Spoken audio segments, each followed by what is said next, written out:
Hello everyone, कैसे हैं आप लोग। आज हम लोग आपके ज्योग्राफी का 4th चैप्टर शुरू करने जा रहे हैं, दैट इज़ योर एग्रीकल्चर। इससे पहले की वीडियोस में हमने 3 चैप्टर्स कवर कर लिए हैं। So let us start now with the chapter. So let us read. Gurpreet, Madho and Tina were walking through the village where they saw a farmer tilling land. The farmer told them that he was growing wheat and had just added manure to the soil to make it more fertile. He told the children that the wheat would fetch a good price in the mandi, from where it would be taken to factories to make bread and biscuits from flour. अभी आप लोग जो भी खाते हैं, ठीक है, घर में जो भी आपकी मदर आप लोगों को बना के देती हैं या फिर जो भी आपको दुकान से चाहिए होता है, ब्रेड, बिस्किट, चिप्स, आप लोग लेके जाते हैं पैसा और बहुत आराम से उसको ख़रीद के लाते हैं और खा लेते हैं, ठीक है। या फिर गरम गरम खाना भी जो आपको घर में मिलता है, तो आप लोग खाते तो हैं। क्या कभी आपने सोचा है कि एक्चुअली आता कहाँ से है, ये कैसे बनता है, ठीक है। तो ये एक जिज्ञासा का विषय है, ठीक है, और ये हमको जानना भी चाहिए। तो अभी इसमें आपके 3 बच्चे हैं, गुरप्रीत, माधो और टीना। तो वे जो हैं एक गांव से होके गुज़र रहे हैं। वहाँ पे वो देखते हैं कि एक किसान जो है वो अपने ज़मीन में खेती कर रहा है और उससे वो बात करते हैं। तो वह किसान उनसे कहते हैं कि वो गेहूं की फसल उगा रहे हैं और उन्होंने अभी इसमें मैन्योर ऐड किया है। मैन्योर का मतलब क्या होता है? खाद, यानी जो हम फसलों को अच्छे से उनकी उपज बढ़ाने के लिए उसको ऐड करते हैं ताकि आपकी सॉइल की फर्टिलिटी जो है, उत्पादकता, वो बढ़ जाए। फिर वो बताते हैं बच्चों को कि जो गेहूं है उसका जो उनको दाम मिलेगा, ठीक है, the good price in the mandi from where it would be taken to factories, यानी उनका जो दाम उनको मंडी में मिलेगा, अच्छा प्राइस मिलेगा और वहाँ से फिर उस गेहूं को जो है फैक्ट्री लेके जाएंगे। फिर वहाँ से बनेगा ब्रेड और बिस्किट फ्रॉम फ्लोर, यानी आटा, ठीक है। तो यहाँ आप जब देखते हैं तो यहाँ पे एक यात्रा सी दिखती है ना, एक ट्रैवलिंग जो है, यानी चीज़ें शुरू कहीं पे हुई, फिर वो कहाँ पर आई और फिर कहाँ पहुँची। ओके, तो यहाँ पे शुरुआत हुई थी फार्मर से, जिसने कि अपने लैंड में क्या उगाया? गेहूँ, ठीक है। और गेहूँ उसने फिर ले जाके क्या किया? मंडी में बेच दिया। ओके, अब मंडी से ये गेहूँ कहाँ चला गया? ये चला गया फैक्ट्रीज में। अब फैक्ट्री में जाके फिर इनको ब्रेड बनाया गया, बिस्किट बनाया गया। किस चीज़ से? आटे से, ठीक है। गेहूं का आटा, आटे से इतनी चीज़ों को बनाया और फिर ये कहाँ से आया? फिर ये आ गया आपके घरों में, ठीक है। तो ये एक सिस्टमैटिक वे है, ठीक है, स्टेप वाइज प्रोसेस है। ओके, तो इसी को हम लोग इस चैप्टर में पढ़ेंगे कि कैसे आपकी चीज़ें जो आप लोग खाते हैं वो कहाँ से किस प्रकार उगाई जाती हैं, कैसे तैयार होती हैं और फिर कैसे आप तक पहुँचती हैं। Okay, so now this transformation from a plant to a finished product involves 3 types of economic activities. These are primary, secondary and tertiary activities. Okay, अभी देखिए ये एक बहुत ही इम्पॉर्टेंट चीज़ है। यहाँ पे देखिए, जब हम कोई भी उत्पादन जो हो रहा है खेतों में, यानी या कोई भी चीज़ जो हम खा रहे हैं, तो जो भी कुछ हम खाते हैं उसकी शुरुआत जो होती है वो एक पौधे से होती है। यानी जो कुछ भी उगता है वो खेतों में उगता है, वो पहले एक पौधा होता है। तो पौधे से फिर उसका जो ट्रांसफॉर्मेशन होता है प्रोडक्ट में, ठीक है, यानी किसी भी पौधे से हमने जो भी चीज़ बनाई उसको बनाने में आपकी 3 तरह की इकोनॉमिक एक्टिविटीज़ इन्वॉल्व होती हैं। यानी how many types of economic activities are there? There are 3 types of economic activities. First is your primary, second is your secondary and third one is your tertiary activity, ठीक है। यानी आपके प्राथमिक स्तर पे जहाँ पे कि एक पौधा खेत में तैयार हुआ और उस पौधे के तैयार होने से लेकर फैक्ट्री में जाके उसके किसी भी प्रोडक्ट को बनने के बीच में जो वो एक टाइम है, वो एक पीरियड में 3 तरह की एक्टिविटीज़ होती हैं, एक प्राइमरी, एक सेकेंडरी एंड टर्शियरी एक्टिविटी, ठीक है। अब हम देखेंगे पहले प्राइमरी एक्टिविटी से हम क्या समझते हैं। So now it includes all those connected with extraction and production of natural resources. Okay, so primary activity का मतलब ऐसे क्रियाकलाप, ऐसी गतिविधियाँ, ठीक है, जो कि खनन और किसी भी प्राकृतिक रिसोर्स की प्रोडक्शन से जुड़ी हुई हैं। इसका मतलब क्या हुआ? खनन यानी एक्सट्रैक्शन, यानी क्या होता है ना, जो भी हम ज़मीन के अंदर से खनिज निकालते हैं, जो भी आयरन है, ठीक है, या फिर सोना है, चांदी है, जो भी आपकी मिनरल्स हैं, जो भी हमने ज़मीन के अंदर से एक्सट्रैक्ट करके निकाला वो, और प्लस हमने जो भी आपकी प्राकृतिक तरीके से जो चीज़ें प्राप्त की, कहाँ से, ज़मीन से, ठीक है, तो उसे हम इंक्लूड करते हैं आपके प्राइमरी एक्टिविटी में। तो अभी किस प्रकार की एक्टिविटीज़ होती हैं? एग्रीकल्चर, फिशिंग, गैदरिंग, ठीक है, यानी ऐसे समझिए कि जिसको हम प्रकृति से डायरेक्टली हम उसको लेते हैं, ठीक है, प्राकृतिक अवस्था में जो हमको प्राप्त होता है। तो पहले तो आपका कृषि है, ठीक है, कृषि पूरी तरीके से शुद्ध आपका प्राकृतिक है, क्योंकि हमने क्या किया, इसमें खेती की और हमने फिर क्या किया, उस पौधे को वहाँ पे उगाया, ये आपकी एग्रीकल्चर है। और फिशिंग क्या, फिशिंग हमने क्या किया, पानी में से मछलियों को पकड़ा, ओके। फिर गैदरिंग, गैदरिंग यानी हमने जो भी इकट्ठा किया, फल फूल, बीज, पत्ती, लकड़ी, ठीक है, ये भी नेचर से ही आ रहा है, ठीक है। तो ये सब आपकी किस प्रकार की एक्टिविटीज़ हैं? Primary activities, right? So primary activities are those activities which are connected with extraction and production of natural resources, and the example of such activities are agriculture, fishing and gathering. Okay, now next is your secondary activities. Now secondary activities are concerned with the processing of these resources. Processing का मतलब जब हम इससे कुछ बनाते हैं, है ना। अभी जैसे मान लो खेत में एक किसान ने पालक उगाया और वो पालक आया आपके बाज़ार में बिकने के लिए, ठीक है। तो अब वो किसान ने जो पालक उगाया था अपने खेत में, वो तो एक प्राइमरी एक्टिविटी हो गया। अब जब वो मार्केट में आकर और जब वो फिर आपके घर में पहुंच के आपकी मदर ने उसका साग बना दिया या कुछ भी उसका कोई चीज़ तैयार की, डिश तैयार की पालक से, तो वो आपका कहलाएगा प्रोसेसिंग। प्रोसेसिंग माने उस चीज़ से हमने क्या बनाया, ओके। जैसे आपका गेहूं है, गेहूं से फिर आपने क्या किया, उसका आटा बनाया, आटे से आपने क्या की, चपाती बना ली। तो आपने यहाँ पे क्या किया, गेहूं को प्रोसेस किया, राइट। तो ये आपकी हो जाती है सेकेंडरी एक्टिविटी, यानी नेचुरल रिसोर्सेज से आपने जिस प्रकार का प्रोडक्ट तैयार किया उसको कहा जाता है सेकेंडरी एक्टिविटी, ओके। अब देखिए इसमें आपको क्या एग्जाम्पल दे रहा है, manufacturing of steel, baking of bread and weaving of cloth are examples of this activity, ठीक है। अब जहाँ पे आप स्टील बनाते हैं, ठीक है, आपने एक्सट्रैक्ट करके निकाला है, फिर आपने स्टील को बनाया, ओके। फिर आपने क्या किया, ब्रेड बनाई, उसके बाद आपने क्या किया, कपड़ा बनाया, ठीक है। तो अब यहाँ पे देखिए जो आप ब्रेड बना रहे हैं वो किससे बना, फ्लोर से, आटे से, किसके आटे से, गेहूं के आटे से। फिर आपने कपड़ा बनाया किससे, कॉटन से, है ना। और कॉटन कहाँ पे होगा, आपका ज़मीन में, खेत में, ठीक है। तो यहाँ पे आप क्या कर रहे हैं, प्रोसेस कर रहे हैं। So secondary activities are concerned with the processing of the natural resources and examples of manufacturing of steel, baking of bread and weaving of cloth, right? Now third one is your tertiary activities. So it provide support to the primary and the secondary sectors through services. अब ये जो tertiary activity होता है ये आपकी primary activity को और secondary activity को सहारा देता है। कैसे, सर्विसेज से। सर्विसेज का माने सेवा, यानी जो कार्य किया जाता है। अगर ये टेरिशरी एक्टिविटी ना हो तो फिर आपका जो प्राइमरी और सेकेंडरी एक्टिविटी है वो फ्लरिश नहीं करेगा, ठीक है, उसका विकास नहीं होगा। अब ये कैसे इसको सपोर्ट करता है, अब टेरिशरी एक्टिविटी में आता है हर वो कार्य, कैसा कार्य, जैसे आपका ट्रांसपोर्ट हो गया। अभी अगर ये ट्रांसपोर्ट नहीं होगा तो आपका गेहूं एक किसान जो उगा रहा है वो उसको मंडी तक कैसे लेके आएगा, या मंडी से वो आपका फैक्ट्री तक कैसे पहुंचेगा, फिर फैक्ट्री से आपके मार्केट तक कैसे आएगा, तो आपको ट्रांसपोर्ट चाहिए। फिर हो गया आपका ट्रेड, ट्रेड यानी जब आप उस प्रोडक्ट को बेचते हैं, यानी जब आपके किसान ने गेहूं आपको दिया, आपने उसका फैक्ट्री में ब्रेड बना दिया, अब वो ब्रेड जब मार्केट पहुंचेगा तो वो जब बिकेगा उसके बाद ही आपको उसकी लागत मिलेगी ना। तो यहाँ पे ट्रेड आपका इंपॉर्टेंट हो गया। फिर आपका बैंकिंग, फिर आपका इंश्योरेंस जो कि आपको आर्थिक इकोनॉमिक सपोर्ट देते हैं, है ना। और फिर आपका एडवर्टाइजिंग, मोस्ट इंपॉर्टेंट, एडवर्टाइजिंग यानी जहाँ पे आपको प्रोडक्ट के बारे में जानकारी दी जाती है, ठीक है। तो ये आपके एग्जाम्पल हो गए टेरिशरी एक्टिविटीज़ के, ठीक है। सो tertiary activities provide support to the primary and secondary sectors through services. An example are transport, trade, banking, insurance and advertising. Okay? तो यहाँ तक आई होप आपको क्लियर हुआ होगा।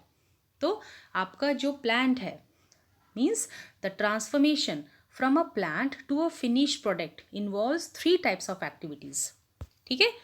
यहाँ पे हमने देखा आपकी 3 तरह की गतिविधियाँ जो है इसमें शामिल होती हैं, यानी transformation of a plant to a finished product involves three types of economic activities. So first one is your primary activity, second one is your secondary activity, and third one is your tertiary activity. Okay, अब हम आगे बढ़ते हैं. अब हम इसमें सबसे पहले लेंगे आपके एग्रीकल्चर को. अब एग्रीकल्चर क्या है?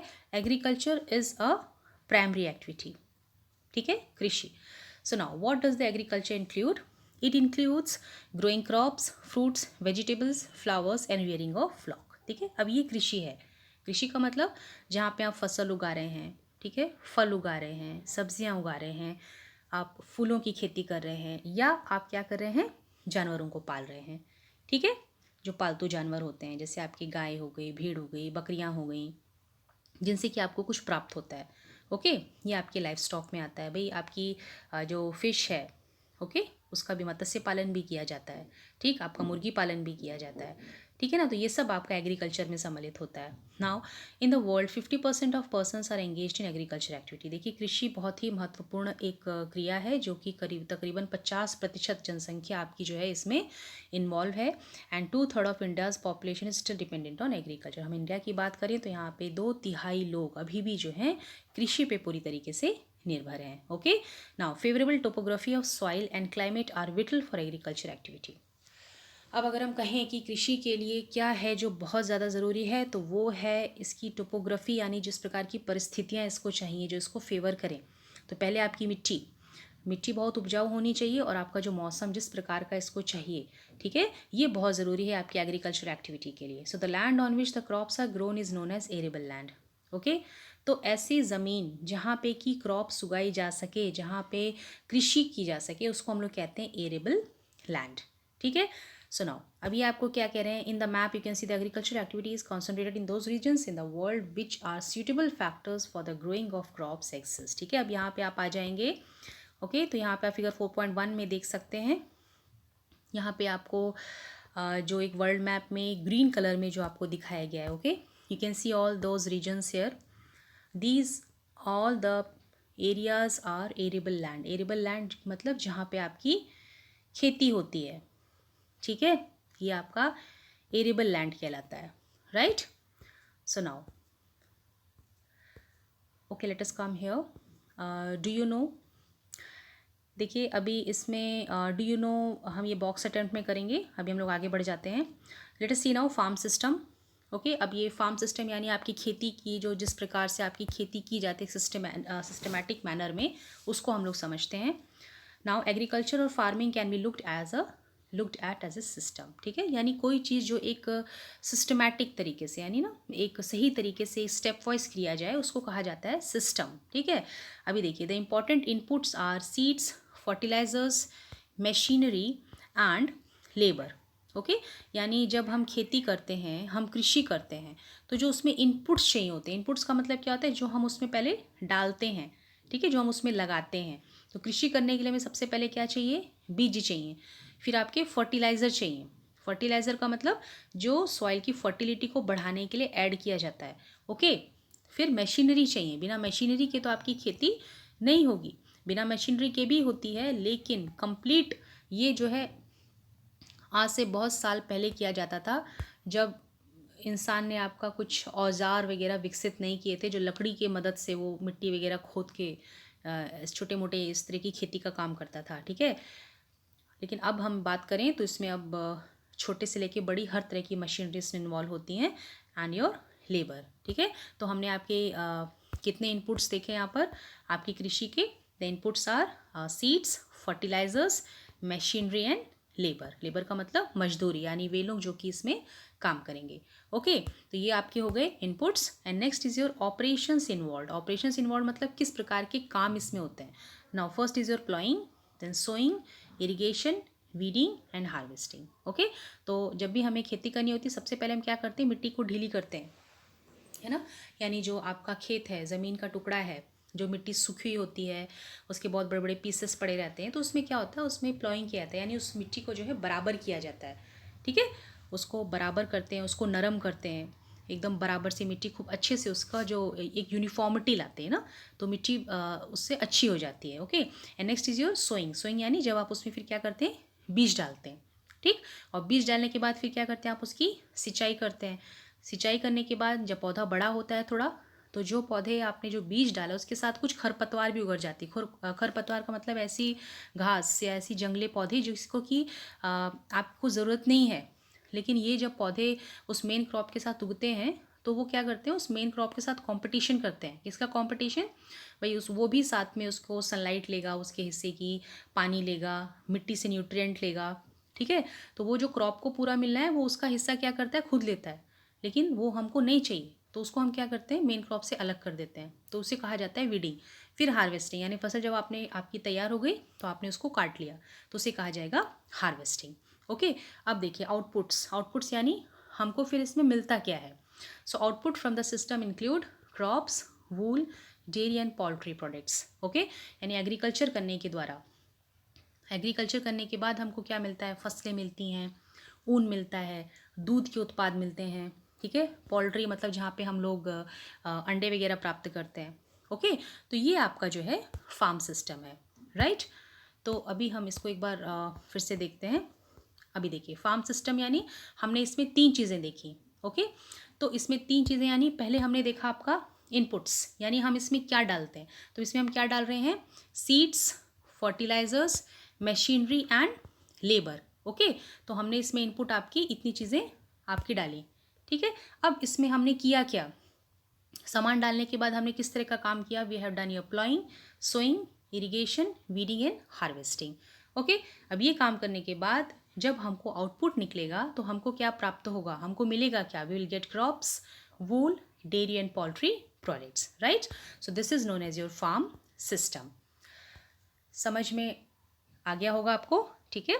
अब यहाँ पे हम देखेंगे आपके फार्मिंग के प्रकार कौन कौन से होते हैं, यानी आपकी खेती कितने तरीके की होती है, ठीक है। So now types of farming. Farming is practised in various ways across the world. अभी जो आपकी खेती भी होती है ये दुनिया के हर कोने में अलग अलग प्रकार से की जाती है। क्यों? क्योंकि पूरे वर्ल्ड में जो मिट्टी है, जो क्लाइमेटिक कंडीशंस हैं वो एक जैसे नहीं है, ठीक है। और हर देश की जो एक व्यवस्था है, यानी उसकी जो एक कैपेसिटी है वो भी अलग अलग है। मतलब कुछ देश डेवलपिंग हैं, कुछ डेवलप्ड हैं, ठीक। यानी चीज़ें बहुत ज़्यादा अलग होने के तरीके से जो आपकी खेती के प्रकार है ना वो भी बहुत अलग होते हैं। अब इसमें क्या चीज़ें हैं जो कि फार्मिंग को अलग अलग करते हैं, ठीक है। So depends on the geographical conditions, ठीक। तो सबसे पहले जो आपकी पर्यावरण है उसकी अवस्थाएं कैसी हैं। भाई कहीं आपका जो भौगोलिक अवस्थाएं हैं, है ना, वहाँ पे बहुत ज़्यादा पानी है, बहुत अच्छा आपका ह्यूमिड एटमॉस्फेयर है, या फिर कहीं सूखा है, ठीक है, या फिर कहीं समंदर के पास का एरिया है, यहाँ पे नदियाँ बहुत अच्छी बह के जा रही हैं। यानी हर प्रकार का जो आपका जोग्राफिकल कंडीशंस उस पर डिपेंड करेगा कि वहाँ पे कैसी खेती हो रही है। फिर दूसरा क्या है, demand of produce. Demand of produce मतलब वहाँ पे किस तरह की फसल की मांग है, लोग क्या खाते हैं वहाँ पे, ठीक है, उस पर डिपेंड करेगा कि भाई कौन सी फार्मिंग होगी।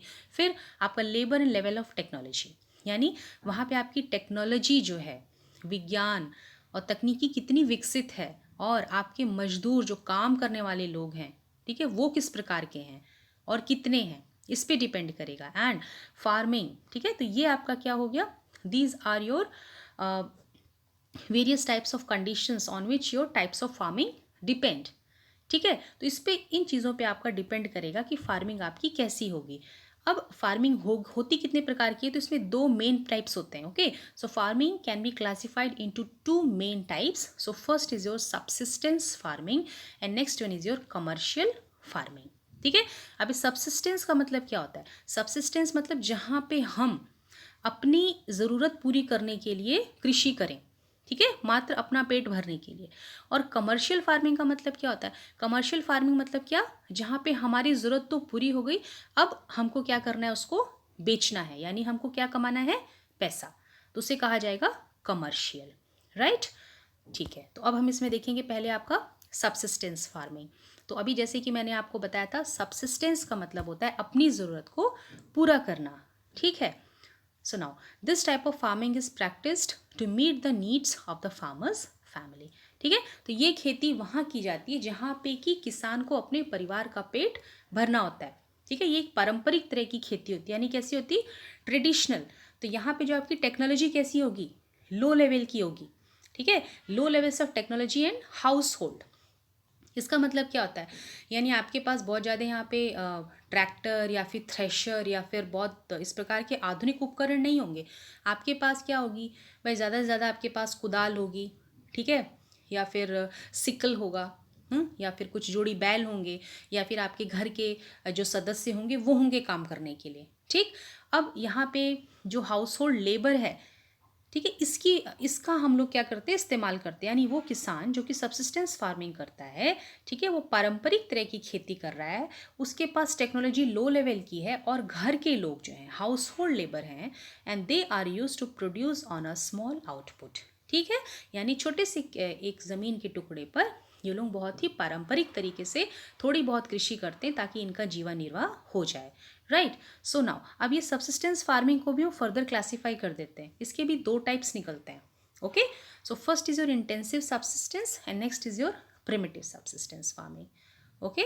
तो अभी हमने क्या देखा था, आपका फार्मिंग दो तरह की होती है, subsistence farming and your commercial farming, ठीक है। तो अब हम पहले पढ़ रहे हैं subsistence farming. So now subsistence farming is further classified into two types, that is your intensive subsistence and your primitive subsistence, ठीक है। अब हम आगे बढ़ते हैं, तो पहले हम देखेंगे आपका इंटेंसिव सबसिस्टेंस एग्रीकल्चर। अब ये क्या होता है, so now here the farmer cultivates a small plot of land using simple tools and more labour. तो इंटेंसिव सबसिस्टेंस में क्या होता है कि जहाँ पे आपके जो किसान हैं, ओके, ये एक छोटे से ज़मीन के टुकड़े पर सिंपल टूल्स के साथ, ठीक है, और जहाँ पे मजदूरी ज़्यादा लगती है, सिंपल टूल्स होते हैं, उसके द्वारा फिर ये कल्टीवेशन करता है, okay. And now climate with large number of days with sunshine and fertile soils permit growing of more than one crop annually on the same plot. अब ये जो इंटेंसिव सबसिस्टेंस एग्रीकल्चर है, यहाँ पे जो फसलें उगाई जाती हैं, इनको जो है बहुत लंबे दिन चाहिए, खूब बढ़िया धूप के साथ, रोशनी, धूप, गर्मी, प्लस इनकी मिट्टी खूब ज़्यादा उर्वरक हो, उपजाऊ हो। तो इससे क्या होता है, यहाँ पे ये लोग जो है एनुअली यानी साल में एक से ज़्यादा फसल उगा सकते हैं एक ही लैंड पर, ओके। अब इसमें जो एक सबसे मेजर फसल जिसकी बात की जा रही है वो है आपकी राइस। तो इंटेंसिव सबसिस्टेंस एग्रीकल्चर में आपका किसान छोटे से ज़मीन के टुकड़े पर he is using simple tools and more labour, and here climate with large number of days with sunshine and fertile soils permit growing of more than one crop annually on the same plot, ठीक है। यानी एक छोटे से ज़मीन के टुकड़े पर उसने सिंपल टूल से फसल उगाई, और यहाँ पे बहुत लंबे दिन गर्माहट के साथ, और साथ में फर्टाइल सॉइल चाहिए, जिससे कि वो एक साल में एक ही ज़मीन के टुकड़े पर एक से ज़्यादा फसल उगाता है। इसमें मेन क्रॉप जिसकी बात हो रही है वो है राइस, ठीक है।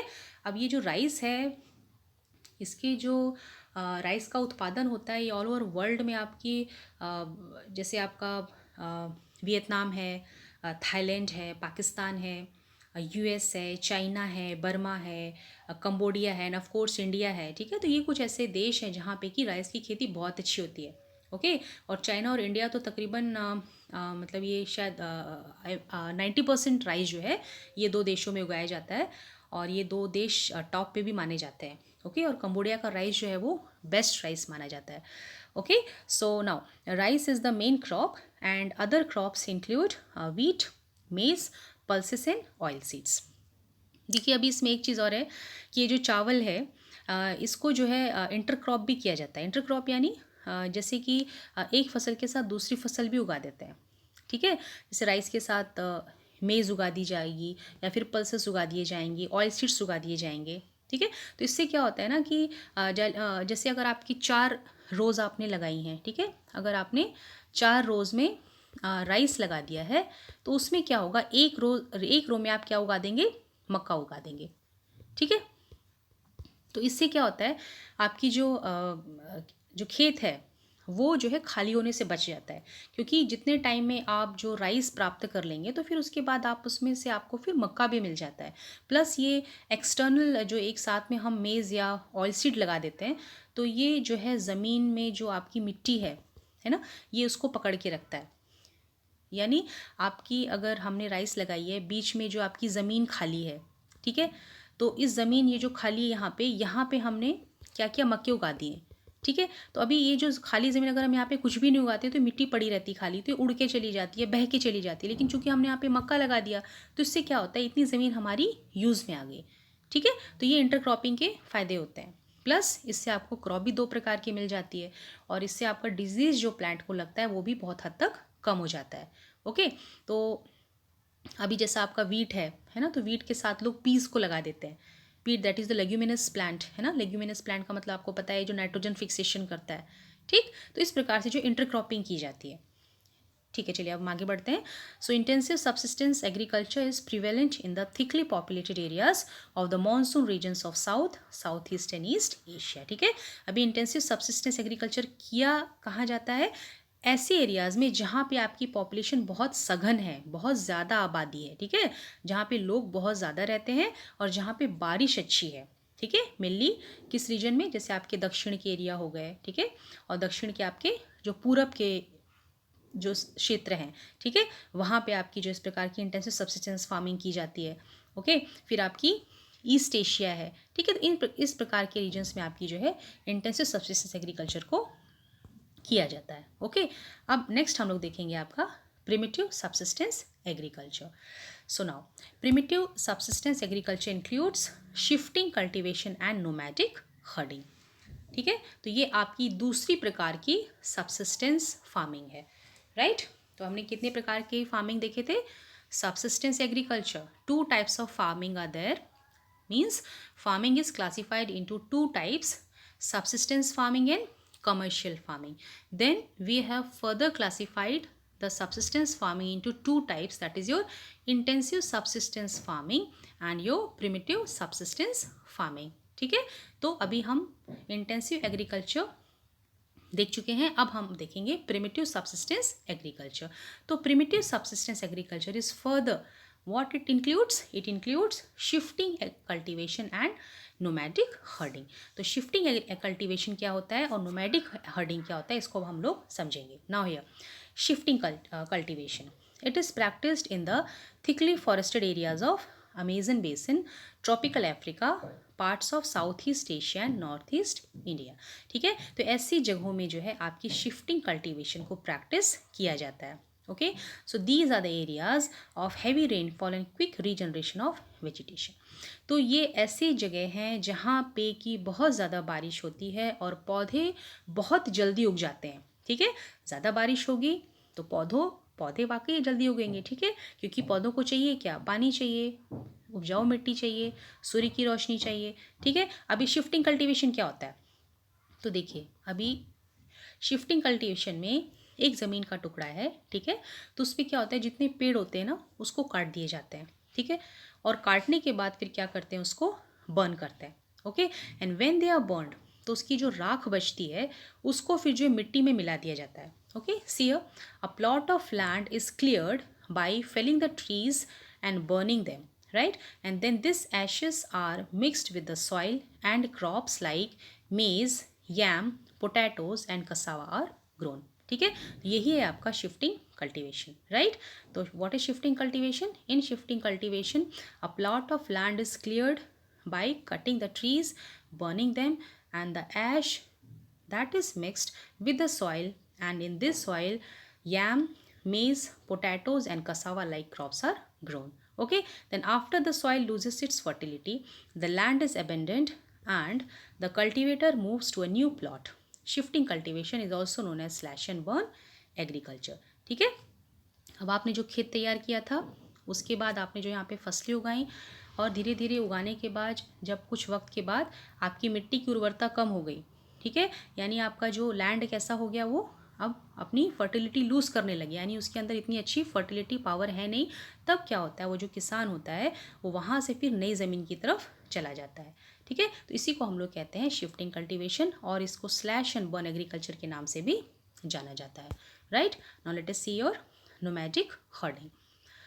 अब देखिए नोमैड, जैसे आपको पता है नोमैड का मतलब ये होता है जो लोग यहाँ से वहाँ घूमते हैं, यानी घुमंतु, ठीक है, और साथ में हर्डिंग भी जुड़ा हुआ है। तो हर्डिंग का मतलब कहाँ, जहाँ पे इनके साथ जानवर भी होते हैं। ओके, यानी ये लोग चरवाहे होते हैं, ठीक, यानी ये अपने जानवरों को लेकर एक जगह से दूसरी जगह पे हमेशा घूमते रहते हैं। Okay, so now it is practised in the semi arid and arid regions. Semi arid और एरिड का मतलब होता है जो पूरी तरीके से सूखे होते हैं या जो फिर थोड़े बहुत सूखे होते हैं, ठीक है। तो ये कौन से रीजन से आपके, Sahara, central Asia and some parts of India like Rajasthan and Jammu and Kashmir.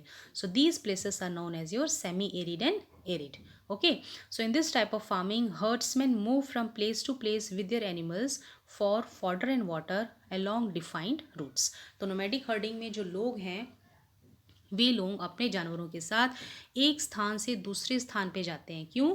चारे की खोज में और पानी की खोज में, ठीक है। और इनका रूट जो है डिफाइंड रहता है, यानी ऐसा नहीं होता है कहीं से भी किसी भी जगह पे चले जाए, ठीक, यानी एक ही रास्ते पे मूव करते हैं।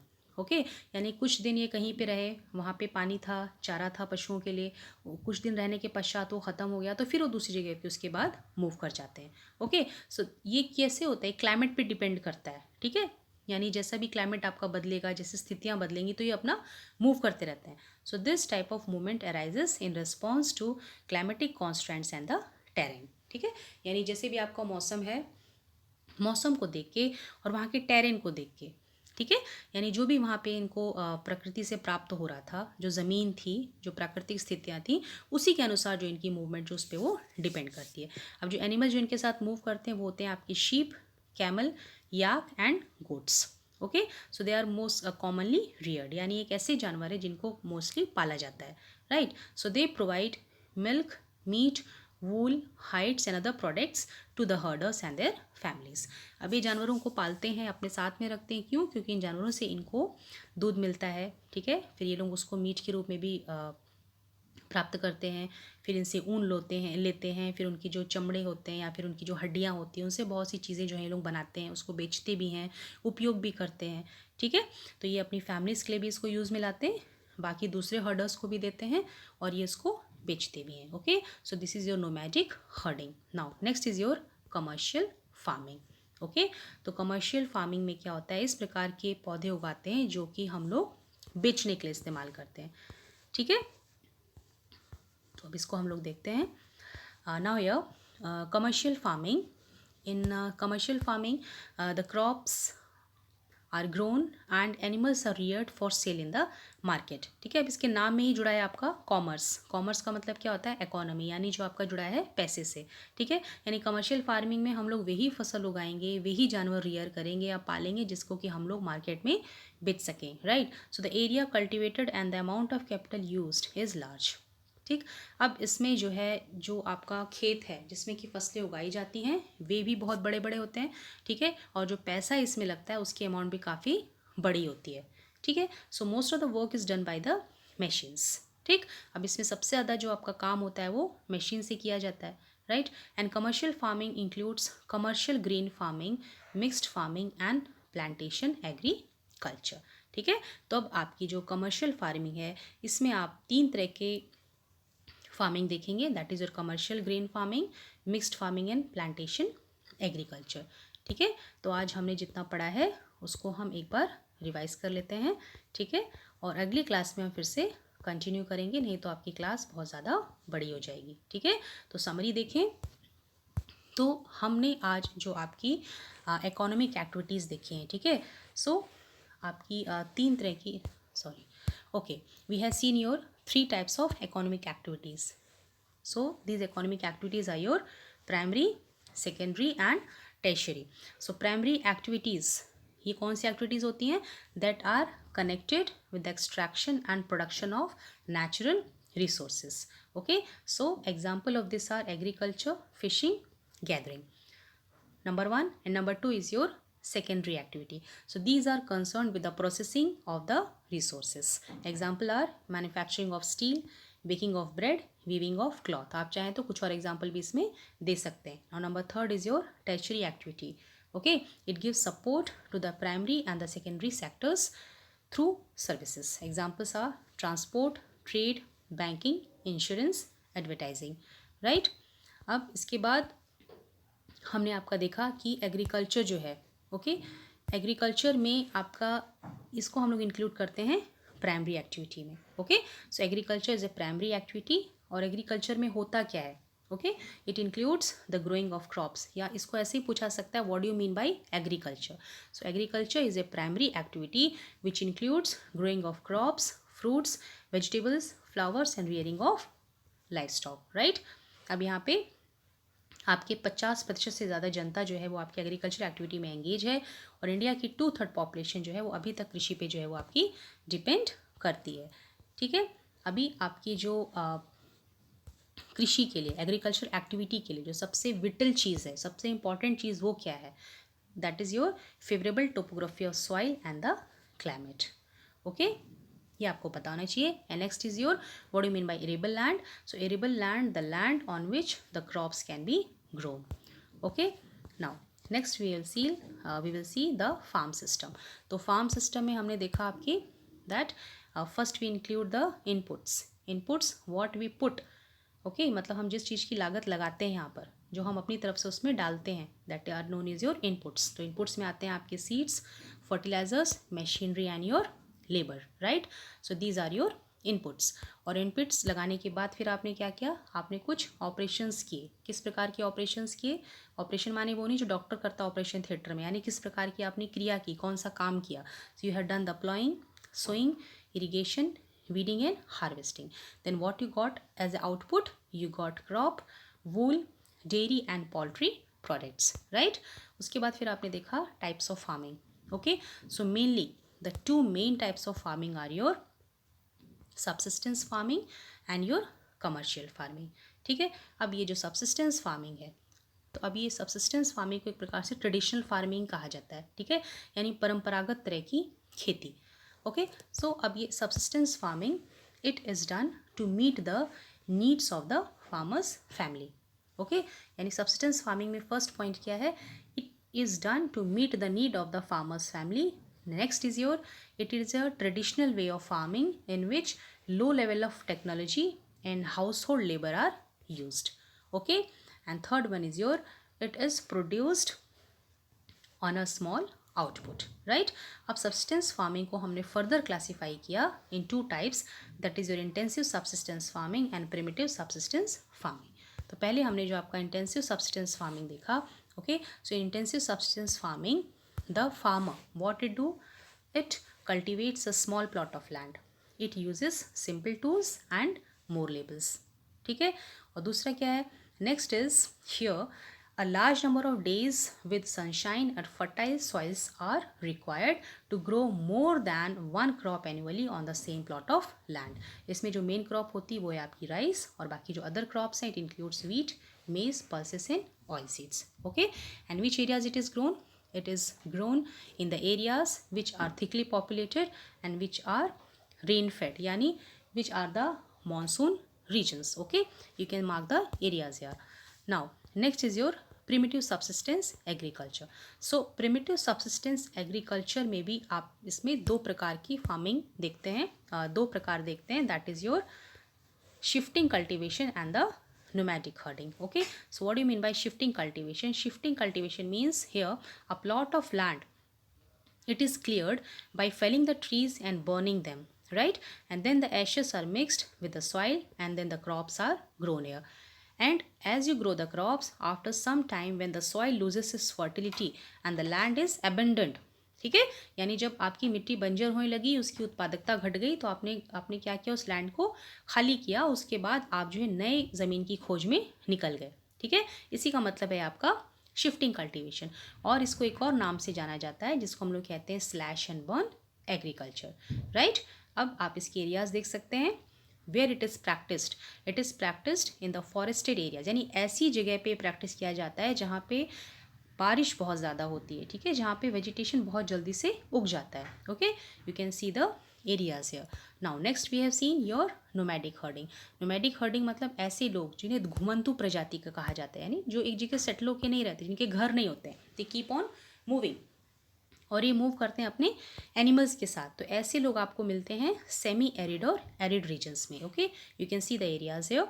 ओके, तो इसमें क्या, जो आपके हर्ड्समैन हैं, जो आपके पशु पालने वाले लोग हैं, एक जगह से दूसरी जगह पे अपने जानवर्स के साथ घूमते हैं चारे और पानी की खोज में. यानी एक जगह पे रहे, वहाँ पे चीज़ें ख़त्म हो गई, तो फिर वो दूसरी जगह पे मूव कर गए. Okay, so this type of movement arises in response to the climatic constants and the terrain.